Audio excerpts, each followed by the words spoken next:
দুনিয়ায় থাকা অবস্থায় জান্নাতের সার্টিফিকেট পেয়েছেন, না জানি কি ভালো আমল করে, উত্তম আমল করে। আমর ইবনুল আস রাদিয়াল্লাহু তাআলা নূর চিন্তা হলো, এই লোকটা যে আমল করে তার বাড়িতে 2-3 দিন থাকবো, দেখবো আমিও সেই নেক আমলটা করবো। জুড়ে বলি সুবহানাল্লাহ। অতএব উনি মেহমান হয়ে থাকা শুরু হয়ে গেল। আমার ভাইয়েরা, রাত্রবেলায় আমর ইবনুল আস জাগ্রত, ঘুমায় না, কই দেখুন কি কি আমল করে। নবীজি বলছে জান্নাতি, সারাটা রাত পর্যন্ত জাগ্রত রইল, কিন্তু না কোনো আমল করতে দেখেন নাই। এশার নামাজ পড়ে জামাত পড়ে বাড়িতে এসেছে, মেহমানকে মেহমানদারি করিয়েছে, নিজেরাও খাওয়া দাওয়া করেছে, তারপরে ঘুমিয়ে গেল। সারা রাত পার হয়ে গেল, ভাবছে সারা রাত মনে হয় তাহাজ্জুদ পড়ে, ওই না, সে তো ঘুমাইতেছে, তাহাজ্জুদ পড়ে না। যখনই আজান হয়ে গেল, ফজরের আজান হয়ে গেল, সাথে সাথে লোকটা ঘুম থেকে উঠে আবারও নতুন করে ওযু বানাইয়া মসজিদে নববীতে চলে গেলেন। মসজিদে নববীতে যাইয়া নবীজির পিছনে জামাতের সাথে নামাজ আদায় করলেন। এইভাবে 3 দিন অতিবাহিত হয়ে গেল।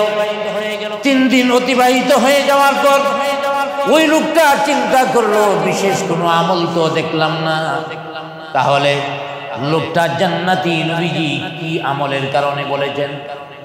এবার আর ঠিক রাখতে পারলেন না, বললেন আমর ইবনুল আস বললেন, ভাই আজ থেকে 3 দিন পর্যন্ত তোমার বাড়ির মেহমান হলাম। আসলে আমি খাওয়া দাওয়ার জন্য মেহমান হই নাই, আমি মেহমান হয়েছি জানার জন্য কি আমল করে তুমি জান্নাতি হয়েছ। নবীজি তোমাকে জান্নাতি হিসেবে ঘোষণা দিয়েছেন। লোকটার চোখ দিয়া জার জার করে পানি পড়ছে, আর বলিল, হে নবীর সাহাবী, আল্লাহর নবী যদি বলে থাকেন আমি জান্নাতি, তাহলে আমি জানি না আমার বিশেষ আমল কি আছে। আমার কোনো বিশেষ আমল নাই। নবীজি যদি আমাকে জান্নাতি বলে থাকে, তাহলে মনে হয় এটা আল্লাহ তাআলার পক্ষ থেকে আমার প্রতি ইহসান। সুবহানাল্লাহ বলেন। আর যদি আমাদের জান্নাতের সার্টিফিকেট আইতো, তাইলে কত মাতবরি করতাম। সাহাবী ডাক দিয়ে বলেন, ও আমর ইবনুল আস, আমার বিশেষ কোনো আমল নাই। নবীজি যদি আমাকে জান্নাতি হিসেবে ঘোষণা দিয়া থাকে, তাহলে আমার একটা বিশেষ আমল আছে। এই বিশেষ আমলটা হলো আমি কারো প্রতি হিংসা করি না। সুবহানাল্লাহ বলেন।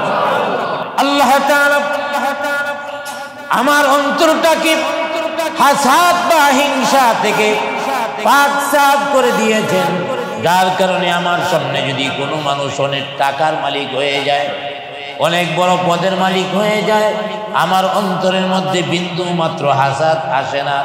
আল্লাহ যদি আমাকে আমার জন্য জান্নাত মঞ্জুর করে থাকে, হয়তো এই আমলের কারণেই জান্নাত মঞ্জুর হয়েছে। আজকে আলোচনা করা হবে অন্তরের রোগসমূহের মধ্যে আরেকটি অন্যতম রোগ হলো হাসাদ। বাংলায় অর্থ হলো হিংসা। এই হাসাদ বড় একটা রোগ, এমন রোগ যা মানুষের সমস্ত আমলগুলি জ্বালায়া পুরায়া শেষ করে দেয়। হাসাদ বা হিংসা কাকে বলে?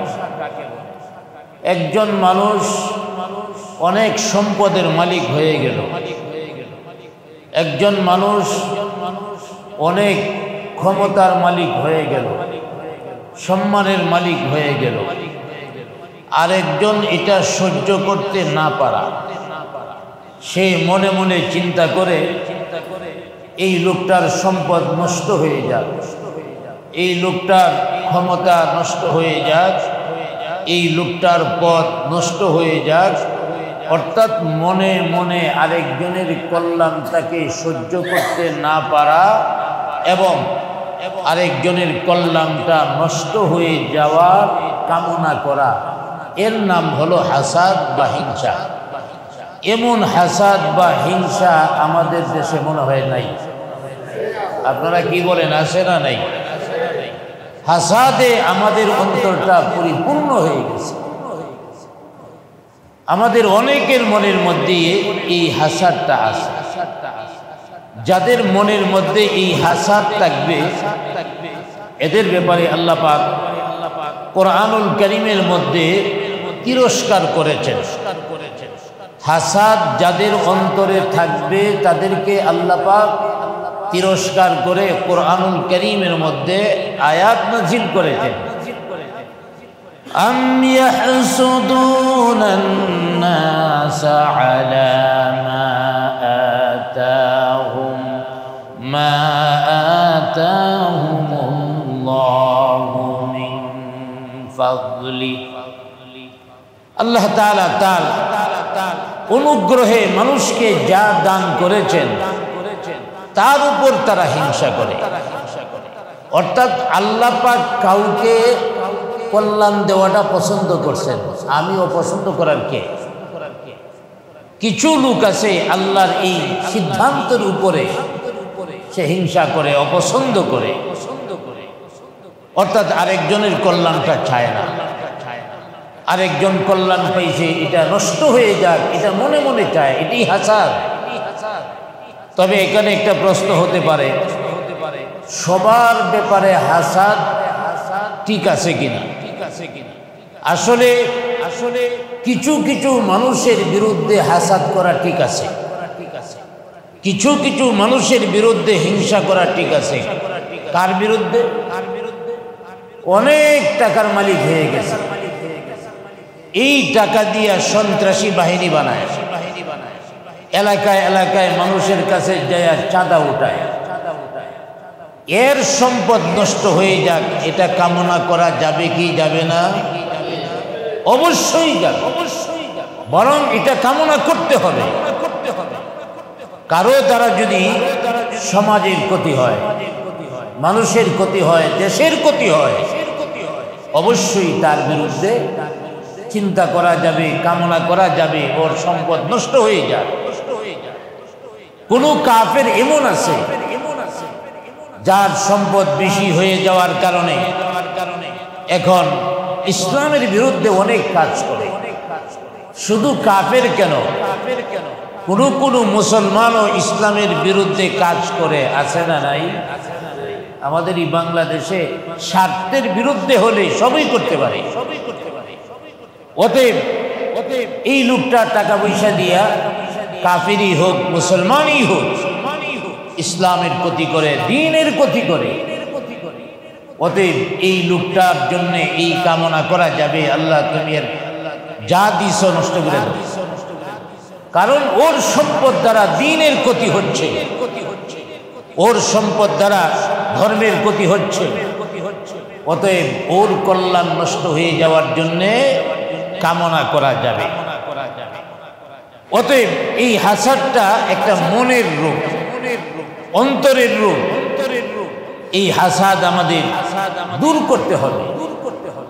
আমাদের সমাজের মধ্যে এই হাসাদটা খুব বেশি বেশি হয়ে থাকে। একজনের ছেলেকে দেখার লাগিয়ে আসছে, ভালো একটা সম্বন্ধ, এলাকার একজনের লগে দেখা হয়েছে, ভাই অমুক সাহেবের ছেলেটা কেমন? মাশাআল্লাহ ছেলেটা খুব ভালো, অনেক ভালো, তবে আগের বউরা খারাপ ছিল। কি কোন বিয়ে আর হবে? ও তো বিয়েই করে নাই, ছেলের খুব প্রশংসা করছে, আলহামদুলিল্লাহ ছেলেটা খুব ভালো। বোঝাইছে আমি কারো ব্যাপারে সংকীর্ণতা করি না, ছেলেটা খুব ভালো, খুব ভদ্র, তবে আগের বউরা খারাপ ছিল। এর মানে হ্যাঁ বিবাহিত, যা বুঝার বুঝে গেছে। মেয়ের ব্যাপারে জিজ্ঞেস করলো, ভাই অমুকের মেয়েটা কেমন? মাশাআল্লাহ এরা তো ধনী মানুষ, বংশওয়ালা মানুষ, খুব ভালো মানুষ, তবে পাশের বাড়ির ছেলেটার সাথে একটু প্রেম করছিল আর কি, বিবাহ হওয়ার সম্ভাবনা আছে। এই ধরনের হিংসা হাসাদ আজ আমাদের সমাজে রন্ধে রন্ধে ঢুকে গেছে। অতএব এই হাসাদ আমাদের ছাড়তে হবে। আবার এরা হাসাদ যে কয়টা কারণে হয়, কয়েকটা কারণে হাসাদ তৈরি হয় মানুষের মনের মধ্যে। এর মধ্যে একটা হলো তাকাব্বুর। তাকাব্বুরের কারণে, অহংকারের কারণে হাসাদ বা হিংসা তৈরি হয়। কিভাবে? আরেকজন সম্পদের মালিক হয়ে গেছে, এটা সে সহ্য করতে পারতেছে না, অর্থাৎ ওই লোকের যে সম্পদ এটা আমার হওয়ার দরকার ছিল, আমার যে উপরে আমার পার্শ্বের বাড়িওয়ালা চলে গেছে, এটা সহ্য করার মতো না। তাইলে আরেকজনকে নিজের উপরে নিতে রাজি না, এটা অহংকার। এই অহংকারের কারণে তার হাসাদ তৈরি হলো। হাসাদটা কি? অর্থাৎ মনে মনে চিন্তা করা, ওই ভাই যে নিয়ামতটা পাইছে এটা নষ্ট হয়ে যায়। অথচ ইসলাম আমাকে শিক্ষা দিয়েছে আমার নিজেকে বড় মনে না করা, অন্য ভাইদেরকে আমার চেয়ে প্রাধান্য দেওয়া, এবং সর্বক্ষেত্রে আমি নিজেকে যেমন ভালোবাসি অন্যকেও ভালোবাসা, আমি আমার ইজ্জতকে যেমন ভালোবাসি অন্যের ইজ্জতকে ভালোবাসা, আমি আমার সম্মানকে যেমন ভালোবাসি তেমন অন্যের সম্মানকে ভালোবাসা, আমি আমার কল্যাণ যেমন চাই অন্যদের কল্যাণও এমন ভাবে চাইতে হবে। মনে রাখতে হবে গোটা পৃথিবীর সমস্ত মুসলমান একটি দেহের মতো। এ ব্যাপারে রাসূল আকরাম সাল্লাল্লাহু আলাইহি ওয়াসাল্লাম একটি হাদিসের মধ্যে বলেছেন, আল মুসলিমুনা কারাজুলিন ওয়াহিদ ইন ইশতাকা আইনুহু ইশতাকা কুল্লুহু ওয়া ইন ইশতাকা রাসুহু ইশতাকা কুল্লুহু। আল্লাহর হাবিব আকে ইনামদার তাজদার মদিনা মুহাম্মদ মুস্তাফা মুহাম্মদুর রাসূলুল্লাহ সাল্লাল্লাহু আলাইহি ওয়াসাল্লাম বলেছেন, গোটা পৃথিবীর সমস্ত মুসলমানগণ একটা দেহের মতো। ইলিস্তাকা আইনুহু, যেমনি ভাবে দেহের মধ্যে চক্ষু যদি রোগাক্রান্ত হয়, চোখ যদি কোনো কারণে ব্যথিত হয়, ইস্তাকা কুল্লুহু, তাহলে সারা শরীর ব্যথিত হয়। আমার চোখ যদি ব্যথা হয়, সারা শরীর সেই ব্যথা অনুভব করে। ওয়া ইন ইস্তাকা রাসুহু, কারো যদি মাথা ব্যথা হয়, ইস্তাকা কুল্লুহু, তাহলে তার সারা দেহ ব্যথিত হয়। অথচ ব্যথা হল মাথার মধ্যে, সারা দেহ তা অনুভব করে।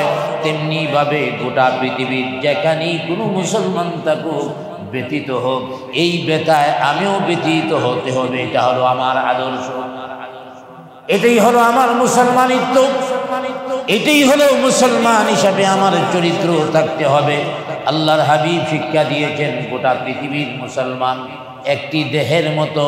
অতএব একজন মুসলমানের অকল্যাণ কামনা কোন মুসলমান করতে পারে না। রাসূল আকরাম সাল্লাল্লাহু আলাইহি ওয়াসাল্লাম অন্য এক হাদিসের মধ্যে বলেছেন, মুসলমানদেরকে, মুসলমানের মধ্যে যদি এই শিক্ষা থাকে, অর্থাৎ একটা দেহের মতো মনে করে, তাহলে মুসলমানদের মধ্যে পরস্পর সহানুভূতি সৃষ্টি হবে। অর্থাৎ সহানুভূতি মানে একজনের প্রতি আরেকজনের যে অনুভূতি, নিজের অনুভূতির মতো অন্যদের ব্যাপারেও অনুভূতি হবে। সমস্ত মুসলমান হলো ভাই ভাই। আল্লাহ পাক কোরআনুল কারীমের মধ্যে বলে দিয়েছেন, অকল্যাণ কামনা করি কেমনে, হিংসা করি কেমনে। আল্লাহ পাক বলেন, ইন্নামাল মুমিনুনা ইখওয়া ফাসলিহু বাইনা আখাওয়াইকুম। আল্লাহ পাক বলেন, নিশ্চয়ই সমস্ত মুসলমান ভাই ভাই, তোমাদের মধ্যে যদি কোনো সমস্যা হয়, মনোমালিন্যতা হয়, কোনো কারণে যদি আক্রোশ তৈরি হয়, ফাসলিহু বাইনা আখাওয়াইকুম, তোমরা তোমাদের ভাইদের মধ্যে সংশোধন করে নাও। ত্রুটি বিচ্যুতি হতে পারে, একসাথে চললে মনোমালিন্যতা হতে পারে, তবে এগুলি আল্লাহ পাক বলছেন, তোমরা যেহেতু মুসলমান, পরস্পর ভাই ভাই, তোমরা নিজেদের মধ্যে ত্রুটি বিচ্ছুতি এগুলি সংশোধন করে নাও। এই হিংসা থেকে বেঁচে থাকার জন্য আল্লাহর হাবিব সাল্লাল্লাহু আলাইহি ওয়াসাল্লাম অসংখ্য হাদিসে বলেছেন। আল্লাহর হাবিব বলেন, ওয়ালা তাহাসাদু ওয়ালা তাবাগাদু ওয়ালা তাদাবারু ওয়া কুনু ইবাদাল্লাহি ইখওয়ানা। আল্লাহর হাবিব বলেন, ওয়ালা তাহাসাদু, একজন আরেকজনের প্রতি তোমরা হিংসা করো না। ওয়ালা তাবাগাদু, এবং একজন আরেকজনের প্রতি বিদ্বেষ রেখো না, শত্রুতা রেখো না। ওয়ালা তাদাবারু, একজন আরেকজনের বিরুদ্ধে লেগে থেকো না, একজন আরেকজনের দোষ ত্রুটি অনুসন্ধান করিও না। আমরা তো এখন সব সময় একজন আরেকজনের দোষ কিভাবে বের করে যায় লেগে থাকে, এটা করা যাবে না। ওয়াকুনু ইবাদাল্লাহি ইখওয়ানা, আল্লাহর হাবিব বলেন সকল আল্লাহর বান্দাদের উচিত ভাই ভাই হয়ে যাওয়া। সকল মুসলমান ভাই ভাই হয়ে যেতে হবে। মুসলমানদের মধ্যে কোনো শত্রুতা হিংসা থাকা যাবে না। এই হিংসা থাকতে হবে ইহুদি খ্রিস্টানদের সাথে ও মুসলিমদের সাথে। আল্লাহ পাক বলেছেন লা তাত্তাখিদুল ইয়াহুদা ওয়ান নাসারা, আল্লাহর হাবিব বলেছেন লা তাত্তাখিদুল ইয়াহুদা ওয়ান নাসারা, তোমরা ইহুদি এবং খ্রিস্টানদের সাথে বন্ধুত্ব করো না। খ্রিস্টান এবং বন্ধু তারা একে অপরের ভাই ভাই, একে অপরের বন্ধু, তোমরা ওদের সাথে বন্ধুত্ব করবা না। বরং বন্ধুত্ব কাদের সাথে হবে? আল মুমিনুনা ওয়াল মুমিনাত বা'দুহুম আউলিয়াউ বা'দ। আল্লাহ পাক বলেন মুসলমানদের পরস্পর বন্ধুত্ব হবে, মুসলমানদের পরস্পর বন্ধুত্ব থাকবে, ভালোবাসা থাকবে। কাফের বেঈমানদের সাথে আন্তরিক ভালোবাসা থাকতে পারে না। মুসলমানদের সাথে যেহেতু আন্তরিক মহব্বত থাকবে, ভালোবাসার সম্পর্ক থাকবে, তার সাথে হিংসা বা হাসাদ হওয়ার কোনো প্রশ্নই উঠে না। অতএব এই হাসাদ দূর করতে হবে, একজন আরেকজনের সাথে ভালো সম্পর্ক রাখতে হবে। এমনকি একজন আপনাকে কষ্ট দিছে তাও হাসাদ রাখা যাবে না, বরং ক্ষমা করে দিবেন। ক্ষমা করে দিলে লাভ বেশি। আমার ভাইয়েরা, আল্লাহর হাবিব বলেন মান গাফারা গুফিরা লাহু, কেউ যদি কাউকে ক্ষমা করে দেয় তাকে আল্লাহ পাক নিজে ক্ষমা করে দেন। আমি একজনকে ক্ষমা করলাম, এর কারণে আল্লাহ পাক আমাকে ক্ষমা করবেন। আমার কত দুষ্ত্রুটি আছে, এগুলি আল্লাহ পাক ক্ষমা করে দিবেন। এবং আল্লাহর হাবিব আরেক হাদিসের মধ্যে বলেন মান কানা ফি হাজাতিন আখিহি কানা আল্লাহু ফি হাজাতি। আল্লাহর হাবিব বলেন কেউ যদি কোনো ভাইয়ের হাজত পূর্ণ করে আল্লাহ পাক তার হাজত পূর্ণ করে দেন। সুবহানাল্লাহ। বলেন আমি একজনের হাজত পূর্ণ করলাম, আল্লাহ পাক আমার হাজত পূর্ণ করে দিবেন। অর্থাৎ বান্দার সাথে আমি যেমন আচরণ করব আল্লাহ পাক আমার সাথে তেমন আচরণ করবেন।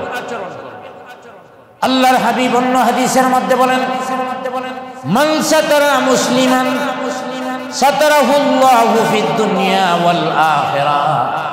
আল্লাহর হাবিব সাল্লাল্লাহু আলাইহি ওয়াসাল্লাম বলেন দুনিয়াতে কেউ যদি কোনো মুসলমানের ত্রুটি বিচ্যুতি দেখে রাখে আল্লাহ পাক দুনিয়াতে এবং আখিরাতে উভয় জগতে তার ত্রুটি বিচ্যুতি ডেকে দিবেন। এর চেয়ে বড় আর কি হতে পারে? এক ভাই একটা দোষ করছে, অন্যায় করছে, সমাজে প্রকাশ হয়ে গেলে তার ইজ্জত থাকবে না। আপনি জানেন, লুকায় রাখছেন, লাভ কি হবে? আল্লাহর হাবিব বলতেছেন দুনিয়াতে এবং আখিরাতে উভয় জগতে আল্লাহ পাক তার দোষ ডেকে দিবেন। সুবহানাল্লাহ। বলেন আরেক হাদিসের মধ্যে আল্লাহর হাবিব বলেছেন ওয়াল্লাহু ফি আউনিল আবদি মা কানাল আবদু ফি আউনি আখিহি। আল্লাহর হাবিব বলেন বান্দা যতক্ষণ পর্যন্ত তার ভাইয়ের সাহায্যে লেগে থাকবে ততক্ষণ পর্যন্ত তার উপরে আল্লাহর সাহায্য আসতে থাকবে। আপনি আমি একজনের সাহায্য করতে থাকব আর আল্লাহ পাক আমাদের প্রতি সাহায্য করতে থাকবেন। অতএব আমার আচরণ বান্দার প্রতি যেমন হবে আল্লাহর আচরণ আমার প্রতি তেমনই হবে। অতএব এই হাসাদটাকে আমরা অন্তর থেকে বের করে দিই। এই হাসাদ সম্পর্কে রাসূল আকরাম সাল্লাল্লাহু আলাইহি ওয়াসাল্লাম অনেক হাদিস বলেছেন। এই হাসাদের কারণে অনেক ক্ষতি। যার অন্তরে হাসাদ থাকবে, এক নাম্বার ক্ষতি হলো তার দোয়া কবুল হবে না। দোয়া যদি কবুল না হয়, এর চেয়ে বড় বিপদ আর কি আছে? অতএব আমাদের প্রতিটি মুহূর্তেই তো দোয়া করতে হয়। দ্বিতীয় নাম্বার হলো হাসাদ ভিতরে থাকলে তার সব আমল, নেক আমল নষ্ট হয়ে যায়। নামাজ, রোজা, হজ, যাকাত যা করলাম, হাসাদ থাকার কারণে সব নষ্ট হয়ে গেল। তৃতীয় নাম্বার হলো ক্ষতিটা হলো আল্লাহ তাআলার ক্রোধের পাত্র হয়ে যেতে হয়। যে লোকটার অন্তরে হাসাদ থাকে, এই লোকটার উপরে স্বয়ং আল্লাহ কি থাকেন? রাগান্বিত থাকেন। নাউজুবিল্লাহ বলেন। অতএব এই হাসাদ ছাড়তে হবে না ধরতে হবে? জোরে বলি, হাসাদ ছাড়তে হবে না ধরতে হবে? আল্লাহর হাবিব বলেন, ইয়াকুম ওয়াল হাসাদ ফাইন্নাল হাসাদা ইয়াকুলুল হাসানাত কামা তাকুলুন নারুল হাতাব। আল্লাহর হাবিব বলেন, ইয়াকুম ওয়াল হাসাদ, সাবধান সাবধান, তোমরা হাসাদ থেকে বেঁচে থাকো, তোমরা হাসাদ থেকে দূরে থাকো। ফাইন্নাল হাসাদা ইয়াকুলুল হাসানাত, কারণ হাসাদ বা হিংসা বান্দার নেক আমলকে খায়া পালায়, জ্বালায়া পালায়। কামা তাকুলুন নারুল হাতাব, যেমনি ভাবে আগুন শুকনা লাকড়িকে খায়া পালায়, পুরাইয়া দেয়। শুকনা লাকড়িকে আগুন যেমনি ভাবে খেয়ে ফেলে, তেমনি ভাবে হাসাদ বান্দার নেক আমলগুলিকে খেয়ে ফেলে। অতএব এই হাসাদ দূর করতে হবে। এই হাসাদের পরকালীন ক্ষতি তো আমরা জানলাম। আমার ভাইয়েরা, দুনিয়ার মধ্যেও কিছু ক্ষতি আছে। পরকালীন ক্ষতি কি? নেক আমল নষ্ট হয়ে যায়, আল্লাহর ক্রোধের পাত্র হতে হয়, দোয়া কবুল হয় না। সবগুলি পরকালের সাথে সম্পৃক্ত। দুনিয়ার মধ্যে কিছু ক্ষতি হয়। এক নাম্বার ক্ষতি হলো হিংসুক ব্যক্তিকে কেউ পছন্দ করে না। ঠিক কিনা জোরে বলেন?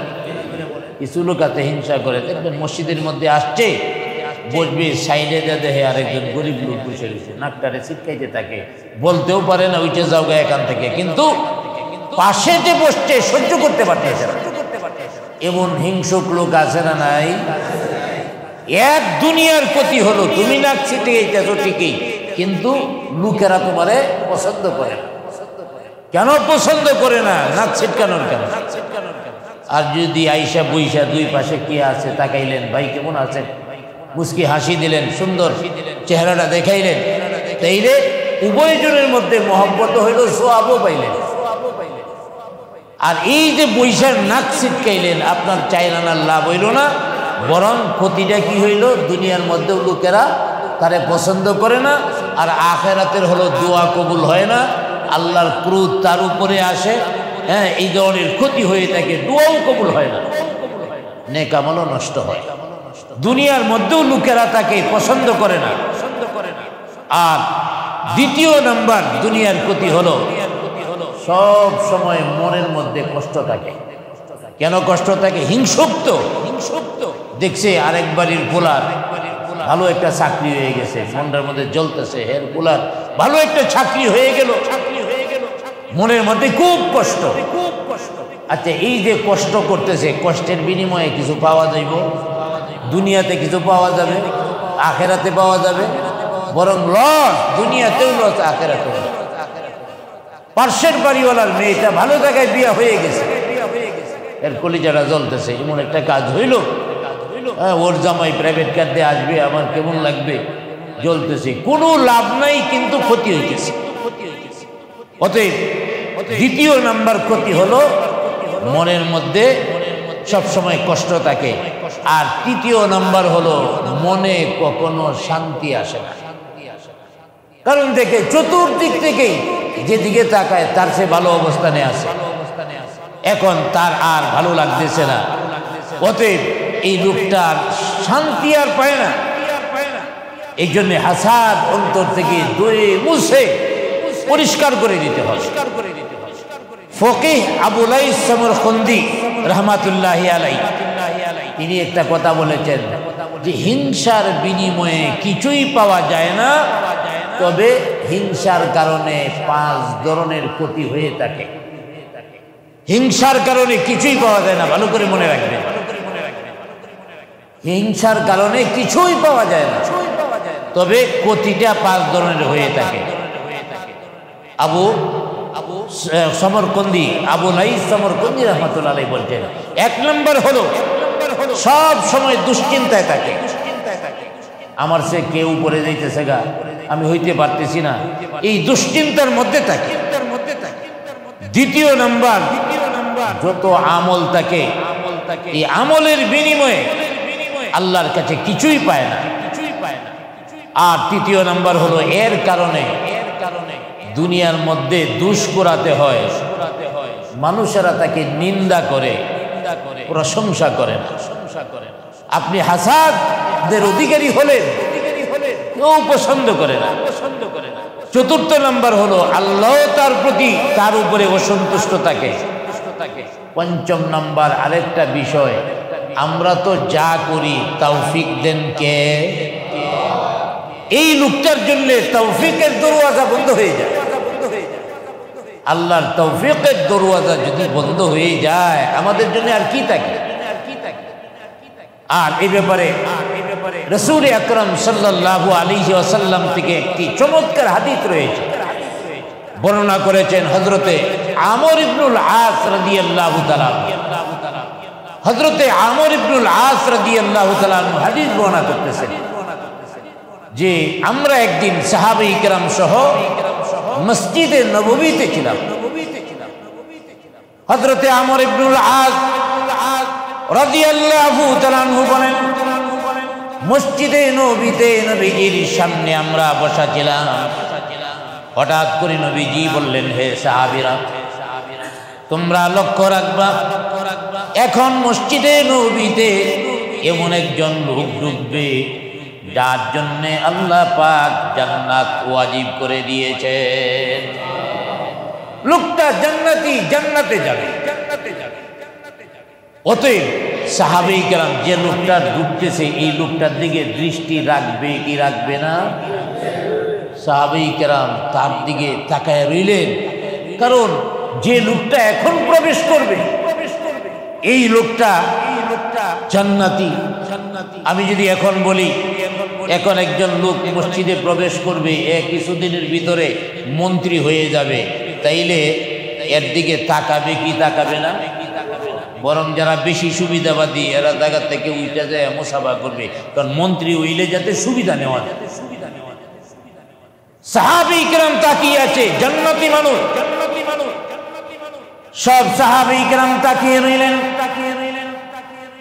একজন লোক মসজিদের ভিতরে ঢুকলেন, চেহারাও খুব একটা সুন্দর নয়, জামা কাপড়ও খুব একটা সুন্দর নয়। আল্লাহর কাছে প্রিয় হওয়ার জন্য পোশাক সুন্দর হওয়া শর্ত নয়, চেহারা সুন্দর হওয়া শর্ত নয়, বরং যার অন্তরটা যত ভালো এই লোকটা আল্লাহ পাকের নিকটে তত ভালো হয়ে যায়। যার তাকওয়া বেশি আল্লাহর কাছে তার মর্যাদা বেশি। সাহাবায়ে কেরাম দেখলেন লোকটাকে চিনে রাখলেন সামনে, তার সাথে আরো ভালো ব্যবহার রাখতে হবে, দোয়া নিতে হবে, কারণ আল্লাহওয়ালাদের কাছ থেকে মানুষ দোয়া চায়, আল্লাহওয়ালাদের সাথে মানুষ ভালো সম্পর্ক রাখে। কেননা যার সাথে যার সম্পর্ক থাকে তার সাথে তার হাসর হবে। জুড়ে বলি আলহামদুলিল্লাহ। আর আমরা তো বর্তমান পৃথিবীর মধ্যে আল্লাহওয়ালা হোক আর যাই হোক, আমার রাজনৈতিক খারাপ বিষয়গুলি যদি সমালোচনা করে তাইলে প্রয়োজনে এই আল্লাহওয়ালারে এই পিসাবরে যত ধরনের গালি আছে সব দিতে হবে। ঠিক কিনা জুড়ে বলে? ওই যে কয়েকদিন আগে স্লোগান শুনছেন না, এক পিসাবের ব্যাপারে, উনি নাকি নেশা খায়, নেশা খায় মিথ্যা বলে। বাংলাদেশের মধ্যে একজন মুসলমান বুজুর্গ লক্ষ লক্ষ মানুষ যার কাছে যে ভালো হয়ে গেছে, এই লোকটারে বলে উনি নাকি মিথ্যা বলে গাঁজা খায়, নাউযুবিল্লাহ বলে। কেন বলছে? রাজনৈতিক আদর্শের বিরুদ্ধে। আমি চুরি করি, হিসাবে বলবে কেন? আমি ডাকাতি করি, পীর সাহেব বলবে কেন? আমি খুন করি, পীর সাহেব বলবে কেন? এগুলি সব আমরা করব, অতএব পীর সাহেব কিছুই বলতে পারবে না। এটা তো মুমিনের কোনো কোয়ালিটি হতে পারে না। প্রকৃত মুমিন যারা সকল অন্যায়ের বিরুদ্ধে কথা বলবে, ঠিক কিনা? জুড়ে বলে অন্যায়ের বিরুদ্ধে কথা না বলতে পারলে কিসের মুমিন হলাম আমরা? অতএব অন্যায়ের বিরুদ্ধে কথা বলাটা শিখতে হবে। আল্লাহওয়ালাদের সাথে সুসম্পর্ক রাখতে হবে। ওরা নিজের চুরির স্বার্থে, চাঁদাবাদির স্বার্থে, খুনের স্বার্থে, ডাকাতির স্বার্থে আল্লাহওয়ালাদের সমালোচনা করতে পারে। সম্পর্ক রাখতে হবে। সাহাবী কেরাম চিন্তা করলেন তার সাথে এখন থেকে ভালো সম্পর্ক রাখতে হবে। একজন সাহাবী যিনি হাদিস বর্ণনা করতেছেন, হযরতে আমর ইবনুল আস, তিনি তো চিন্তা করলেন আমি এখন থেকে লেগে গেলাম। হযরতে আমর ইবনুল আস রাদিয়াল্লাহু তাআলা আনহু ওই লোকটার সাথে যায় নামাজ পড়লেন, জামাত পড়লেন। ওনার উদ্দেশ্য হলো তার সাথে সাথে আমি থাকবো। নামাজ শেষ হয়ে গেল, জামাত শেষ হয়ে গেল, মসজিদে নবী থেকে ওই লোকটা বের হয়ে গেলেন। লোকটার পিছনে পিছনে যায় হযরতে আমর ইবনুল আস রাদিয়াল্লাহু তাআলা আনহু। তিনি অনেক বড় সাহাবী, অনেক হাদিস বর্ণনা করেছেন। তিনি এই লোকটার পিছনে পিছনে তার বাড়ি পর্যন্ত গেলেন। বাড়ির গেটে যায় ডাক দিয়া বলে, ভাই আমি আজকে আপনার বাড়িতে আসছি, আপনার বাড়িতে আমি 2-3 দিন মেহমান হয়ে থাকতে চাই, আমাকে কি মেহমান হওয়ার জন্য অনুমতি দিবেন? সাহাবায়ে কেরামের আখলাক ছিল, সাহাবায়ে কেরামের চরিত্র ছিল, মেহমান পেলে তারা খুশি হয়ে যেতেন। হযরতে আমর ইবনুল আস রাদিয়াল্লাহু তাআলা আনহু তিনি যখন প্রস্তাব দিলেন আমি আপনার মেহমান হতে চাই, ওই লোকটা বললেন ঠিক আছে আমি অনুমতি দিলাম, আপনি আমার বাড়িতে যতদিন ইচ্ছা মেহমানদারি গ্রহণ করেন। আর হযরতে আমর ইবনুল আস তিনি কেন গিয়েছেন? এই লোকটা বলে, এই লোকটা হলো জান্নাতি, নবীজি বলেছেন, সার্টিফিকেট দিয়েছেন, দুনিয়ায় থাকা অবস্থায় জান্নাতের সার্টিফিকেট পেয়েছেন। না জানি কি ভালো আমল করে, উত্তম আমল করে। আমর ইবনুল আস রাদিয়াল্লাহু তাআলা নূর চিন্তা হলো এই লোকটা যে আমল করে তার বাড়িতে 2-3 দিন থাকবো, দেখবো আমিও সেই নেক আমলটা করবো। জুড়ে বলি সুবহানাল্লাহ। আমরা তো নেক আমলের দিকে প্রতিযোগিতা নাই, আছে বদ আমলের দিকে প্রতিযোগিতা। দেখেন কি আমল করে জান্নাতি হয়েছে, লেগে গেছে। আর আমাদের আমল কেমন? আমাদের আমল হইল আরেকজনের হাতের মধ্যে একটা সেট দেখছি এত সুন্দর, অতএব এই সেটটা আমারও আনাইতে হবে। বিদেশে আছে আত্মীয় আছে, ফোন করছে আমার জন্য এই সেটটা পাঠান, খুব সুন্দর লাগছে। একদিন ফোন করে বলে না আমার জন্য একটা উমরা করেন, আমার জন্য একটা তোয়াফ করেন, আমার জন্য কাবায় দৌড়ে একটু দোয়া করেন। এটা চায়, সেট চায়, বিভিন্ন জিনিস চায়। কেন? আমরা এইগুলির দিকে লোভী, আখিরাতের দিকে আমরা লোভী না। সাহাবায়ে কেরাম আখিরাতকে প্রাধান্য দিতেন, অতএব উনি মেহমান হয়ে থাকা শুরু হয়ে গেল। আমার ভাইয়েরা, রাত্রবেলায় আমর ইবনুল আস জাগ্রত, ঘুমায় না, কই দেখুন কি কি আমল করে। নবীজি বলছে জান্নাতি, সারাটা রাত পর্যন্ত জাগ্রত রইল, কিন্তু না কোনো আমল করতে দেখেন নাই। এশার নামাজ পড়ে জামাত পড়ে বাড়িতে এসেছে, মেহমানকে মেহমানদারি করিয়েছে, নিজেরাও খাওয়া দাওয়া করেছে, তারপরে ঘুমিয়ে গেল। সারা রাত পার হয়ে গেল, ভাবছে সারা রাত মনে হয় তাহাজ্জুদ পড়ে, ওই না, সে তো ঘুমাইতেছে, তাহাজ্জুদ পড়ে না। যখনই আযান হয়ে গেল, ফজরের আযান হয়ে গেল, সাথে সাথে লোকটা ঘুম থেকে উঠে আবারও নতুন করে ওযু বানাইয়া মসজিদে নববীতে চলে গেলেন। মসজিদে নববীতে যাইয়া নবীজির পিছনে জামাতের সাথে নামাজ আদায় করলেন। এইভাবে 3 দিন অতিবাহিত হয়ে গেল। 3 দিন অতিবাহিত হয়ে যাওয়ার পর ওই লোকটা চিন্তা করলো বিশেষ কোনো আমল তো দেখলাম না, তাহলে লোকটা জান্নাতি নবীজি কি আমলের কারণে বলেছেন। এবার আর ঠিক রাখতে পারলেন না, বললেন আমর ইবনুল আস বললেন, ভাই আজ থেকে 3 দিন পর্যন্ত তোমার বাড়ির মেহমান হলাম। আসলে আমি খাওয়া দাওয়ার জন্য মেহমান হই নাই, আমি মেহমান হয়েছি জানার জন্য কি আমল করে তুমি জান্নাতি হয়েছ। নবীজি তোমাকে জান্নাতি হিসেবে ঘোষণা দিয়েছেন। লোকটার চোখ দিয়া জার জার করে পানি পড়ছে, আর বলিল, হে নবীর সাহাবী, আল্লাহর নবী যদি বলে থাকেন আমি জান্নাতি, তাহলে আমি জানি না আমার বিশেষ আমল কি আছে। আমার কোনো বিশেষ আমল নাই। নবীজি যদি আমাকে জান্নাতি বলে থাকে, তাহলে মনে হয় এটা আল্লাহ তাআলার পক্ষ থেকে আমার প্রতি ইহসান। সুবহানাল্লাহ বলেন। আর যদি আমাদের জান্নাতের সার্টিফিকেট আইতো, তাইলে কত মাতবরি করতাম। সাহাবী ডাক দিয়ে বলেন, ও আমর ইবনুল আস, আমার বিশেষ কোনো আমল নাই। নবীজি যদি আমাকে জান্নাতি হিসেবে ঘোষণা দিয়া থাকে, তাহলে আমার একটা বিশেষ আমল আছে। এই বিশেষ আমলটা হলো আমি কারো প্রতি হিংসা করি না। সুবহানাল্লাহ বলেন। আমি কারো প্রতি হিংসা করি না। আল্লাহ তাআলা আমার অন্তরটাকে হাসাদ বা হিংসা থেকে পাক সাফ করে দিয়েছেন, যার কারণে আমার সামনে যদি কোনো মানুষ অনেক টাকার মালিক হয়ে যায়, অনেক বড় পদের মালিক হয়ে যায়, আমার অন্তরের মধ্যে বিন্দু মাত্র হাসাদ আসে না। আল্লাহ যদি আমাকে আমার জন্য জান্নাত মঞ্জুর করে থাকে, হয়তো এই আমলের কারণেই জান্নাত মঞ্জুর হয়েছে।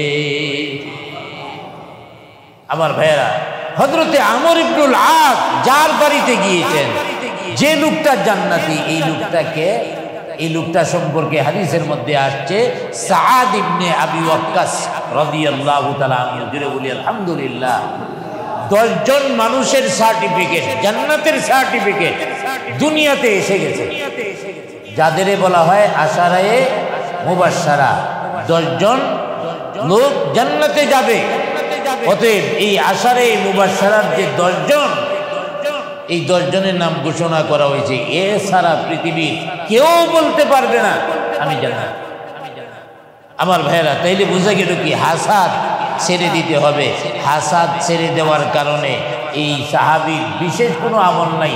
5 ওয়াক্ত নামাজ পড়ে, রোজা রাখে, নিয়মিত আমল করে, বিশেষ লম্বা কোনো আমল না থাকা সত্ত্বেও দুনিয়ার মধ্যে জান্নাতের সার্টিফিকেট চলে এসেছে। সুবহানাল্লাহ বলে। এই জন্যই আল্লাহর হাবিব বলেছেন, লা হাসাদা, তোমরা হাসাদ করিও না, ইল্লা ফি ইসনাইন, তবে 2টা কাজের মধ্যে হাসাদ করতে পারবা।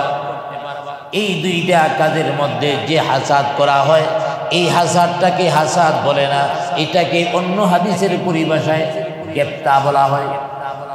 গীবাত আর গেপ্তা কিন্তু এক জিনিস নয়। গেপ্তা কাকে বলে? গেপ্তা বলা হয় একজন লোক অনেক নেক আমল করে, ওই লোকটা মনে মনে কয়ে, হারে আমি যদি তার মতো নেক আমলওয়ালা হয়ে যেতে পারতাম। অথবা একজন লোক অনেক সম্পদের মালিক, মনে মনে ভাবে আমিও যদি তার মতো হইতে পারতাম। তার ক্ষতি চায় না, তার মতো হতে চায়, ক্ষতি চায় না, হিংসা নাই।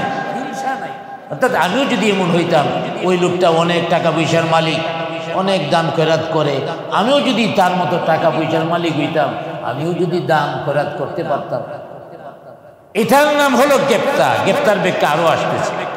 অতএব আল্লাহর হাবিব বলেছেন, তোমরা হাসাদ করো না, তবে 2টা কাজে। রাজুলুন আতাহুল্লাহু মালান ফাসাল্লাতাহু আলা হালাকাতিহি ফিল হক। আল্লাহর হাবিব বলেন, 2টা ব্যাপারে হাসাদ অর্থাৎ গেপ্তা করা যাবে। একটা হলো একজন মানুষ প্রচুর সম্পদের মালিক এবং আল্লাহর রাস্তায় এই সম্পদ দান করতে থাকে।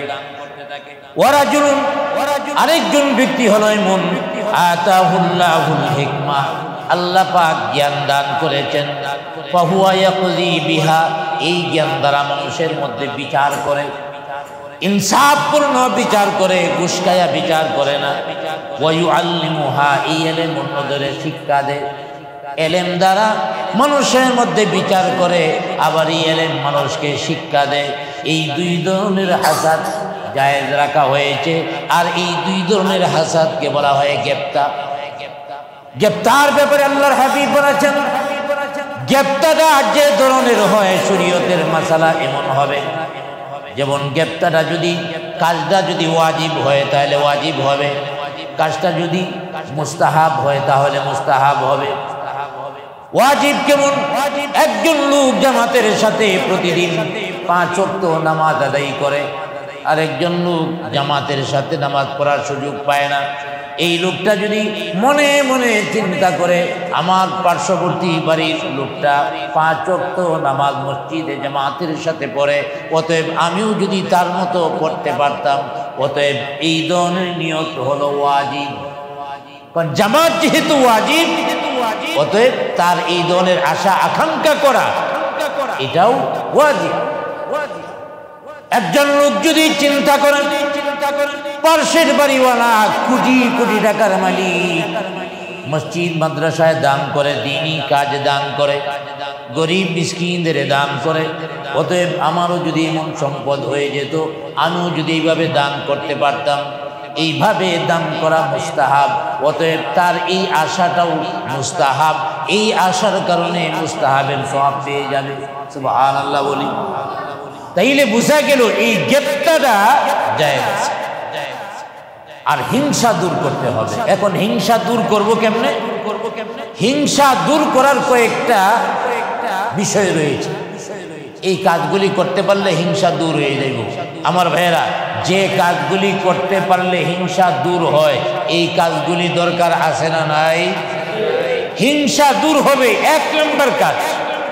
আমার ভাইয়েরা, যার ব্যাপারে ক্ষতির চিন্তা আসে, পার্শ্ববর্তী মিয়া এত ধনী হয়ে গেল, অতএব মনটা চাইতেছে হের সম্পদ নষ্ট হয়ে যাক আর এই সম্পদ আমার এসে যাক, এমন ধরনের যদি মনে চিন্তা আসে, তাইলে কি করতে হবে? হ্যাঁ, এই লোকের গুণটা বেশি বেশি বলতে হবে। মানুষের কাছে যে কি করতে হবে? এই গুণটা, তার গুণাগুণ করতে হবে, তার প্রশংসা করতে হবে। আমি যদি একটা লোকের প্রশংসা করি, এর প্রতি আমার আর কোনো হিংসা থাকবে? হিংসা চলে যাবে। মনের মধ্যে হিংসা আসতে পারে, তবে এই হিংসাটাকে দূর করবেন এইভাবে, আপনি বলবেন, আল্লাহর কাছে দোয়া করবেন, আল্লাহ তার সম্পদ আরো বাড়াইয়া দাও, সম্মান আরো বাড়াইয়া দাও। হিংসা আসতেছে তো মনের মধ্যে, অতএব এটার উল্টাটা করবেন। 1 নাম্বার, যে আল্লাহ তার সম্পদ বাড়াইয়া দাও, তার যে গুণটা আছে এই গুণটা আরো বাড়াইয়া দাও, কল্যাণ আরো বাড়াইয়া দাও। আচ্ছা, তার গুণ বাড়ার জন্যে আমি দোয়া করতেছি, তার ব্যাপারে আর হাসাদ হবে? আর হাসাদ হবে না। তারপরে 2 নম্বর হলো সমাজের মধ্যে তার বেশি বেশি প্রশংসা করবে। 1 নম্বর তার কল্যাণ বেড়ে যাওয়ার জন্য দোয়া করা, 2 নম্বর এর প্রশংসা বেশি বেশি করা। মনে করবেন এর প্রশংসা আপনি করলেন ঠইগা যাবেন, এমন না, আল্লাহ পাক আপনাকে প্রশংসার অধিকারী বানায় দিবেন। সুবহানাল্লাহ বলেন। আর 3 নম্বর হলো, আমার ভাইয়েরা, যদি কারো প্রতি হিংসা বা হাসাদ আসে, তাহলে সালাম দিতে হবে। কি দিতে হবে? সালাম দিতে হবে। আল্লাহর হাবিব বলেন, আওয়ালা আদুল্লুকুম আলা শাইইন ইযা ফাআলতুমুহু তাহাবাবতুম আফশুস সালাম বাইনাকুম। আল্লাহর হাবিব বলেন, তোমাদের মধ্যে কারোর প্রতি যেন মহব্বত বেড়ে যায়, এমন একটা পন্থা কি তোমাদের বলে দিব? সাহাবায়ে কেরাম বললেন, হ্যাঁ বলে দেন। আল্লাহর হাবিব বললেন, আফশুস সালাম বাইনাকুম, তোমরা পরস্পর পরস্পরকে সালাম দাও, সালাম বিনিময় করো। সালাম বিনিময় করলে কোনো টাকা পয়সা লাগবে? একজন আরেকজনকে বেশি বেশি সালাম দিব, হিংসা দূর হয়ে যাবে, মহব্বত বাড়বে। আর 4 নম্বর আরেকটা কাজ করতে পারে, হিংসা থাকবে না। তাহাদাউ ফাইন্নাল হাদিয়াতা তুযহিবু হারাস সুদূর। তোমরা একজন আরেকজনকে হাদিয়া দাও। হাদিয়া দিলে অন্তরের ময়লা দূর হয়ে যায়, পরস্পর মহব্বত তৈরি হয়ে যায়। জোরে বলি সুবহানাল্লাহ। একজন আরেকজনকে হাদিয়া দেওয়া, হাদিয়া দিলে কি বাড়ে? মহব্বত বাড়ে। জোরে বলেন কি বাড়ে? মহব্বত বাড়ে। একজনকে আপনি হাদিয়া দিলেন, বাস আর দোয়া সাউন লাগবে না, ভাই আমার লেগে দোয়া করেন, বরং অন্তর থেকে অটোমেটিক দোয়া এসে যায়। সুবহানাল্লাহ বলেন। অতএব একজন আরেকজনকে হাদিয়া দেওয়া, হাদিয়া নেওয়া উভয়টাই সুন্নাত, এবং এটা করলে অন্তরের হাসাদ দূর হয়ে যায়। আর পঞ্চম নম্বর আরেকটা হলো হাসাদ দূর করার আরেকটা বিষয় হলো, আমার ভাইয়েরা মনে মনে ভাবতে হবে, আমি হাসাদ করব কেন? আমাকে তো আল্লাহ পাক এমন জিনিস দিয়েছে জাহেরে দেয় নাই, এমন হয় নাই? আমারে আল্লাহ যা দিয়েছে তারে দেয় নাই। হ্যাঁ, কোটি কোটি টাকার মালিক, খাওয়া দাওয়া করতে পারে না, বিরিয়ানি খাইতে পারে না, তার গ্যাস্ট্রিক আলসার এই সেই, আর আপনি গরিব মানুষ, দিলে সবই খাইতে পারেন, তাইলে আপনি তো ভালো আছেন। হ্যাঁ, কোটি টাকার মালিক হয়েও খাইতে পারে না, আর আপনি গরিব হলেও কিছু না কিছু খাবার জুটে আপনি যা সামনে আসে খাইতে পারতেছেন, তাহলে আমি তো তার চেয়ে ভালো আছি। এইভাবে যদি সবাই চিন্তা করে অন্যদের থেকে এই গুণটা আমার বেশি আছে, তাইলে তো হাসাদ দূর হয়ে যাবে। এই পাঁচটা কাজ যদি করতে পারি, হাসাদ দূর হয়ে যাবে। আমাদের অন্তর থেকে আল্লাহ পাক হাসাদ দূর করে দিন। সকলে বলি আমিন।